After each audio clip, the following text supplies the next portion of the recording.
Overseas Training Center atau OTC Bali untuk kali kedua mewisuda 33 lulusan dari 4 jurusan yang rata-rata telah diserap dunia kerja. Hal ini tidak terlepas dari komitmen OTC Bali yang mengedepankan kualitas dibandingkan kuantitas dan menjalin kerjasama dengan penyedia dan penyalur tenaga kerja di dalam dan luar negeri. Di antara 33 lulusan yang diwisuda kali ini, 6 orang berasal dari jurusan FB Service, 7 orang dari jurusan Cook, 9 orang dari jurusan Housekeeping, dan 11 orang dari jurusan Butler. Direktur Operasional OTC Bali, Kadek Budi Suwardana mengatakan, OTC Bali sebagai lembaga pendidikan dan pelatihan selalu berkomitmen menciptakan calon tenaga kerja yang profesional dan andal di bidangnya. Selaku lembaga pendidikan dan keterampilan, OTC Bali bekerja sama dengan lembaga pemerintah, terutama dalam hal sertifikasi kompetensi, sebagai salah satu hal terpenting dalam menghadapi persaingan bebas. Lulusan OTC Bali diharapkan terus belajar, tidak boleh berhenti begitu saja setelah lulus. Lulusan harus terus mengembangkan diri dan mempelajari berbagai keahlian baru, mengingat persaingan tidak pernah surut di era globalisasi.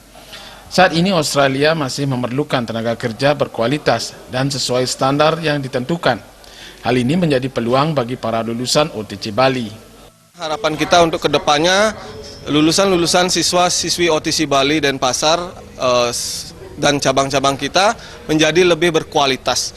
Dengan adanya persaingan MEA, dan juga kita dituntut untuk memiliki bukan hanya sertifikat di bidang skill dan kemampuan bahasa, tetapi juga tentunya yang seperti dikatakan oleh Pak Naker sendiri, kita juga harus memiliki, siswa-siswi kita, lulusan kita harus memiliki sertifikat uji kompetensi ya.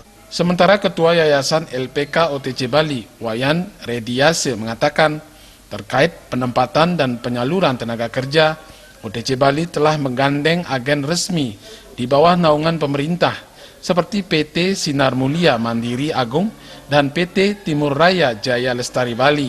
Agen ini menjalin kerjasama dengan sejumlah industri pariwisata di Jerman, Australia, Uni Emirat Arab, dan Qatar. Kami menjalin kerjasama, termasuk kami sendiri sebagai founder daripada OTC Bali, kami sudah memiliki 2 PPTKIS resmi, yang dimana PPTKIS tersebut menunjuk kami sebagai kepala cabang dan sebagai operasional manajernya, di mana PPTKIS tersebut adalah PT Timur Raya Jaya Lestari, PT Sukamulia Mandiri Agung. Ini memiliki peluang yang sangat besar. Dalam sambutannya, Kadis Naker dan Sertifikasi Kompetensi Kota Denpasar, I Gusti Agung Rai Anom Suradi berharap lulusan dilengkapi dengan sertifikasi kompetensi sehingga mampu bersaing. Wisuda kedua ini dimeriahkan pementasan lawak dari peserta didik OTC Bali dan pertunjukan musik yang dibawakan sejumlah penyanyi top Bali. Terima kasih.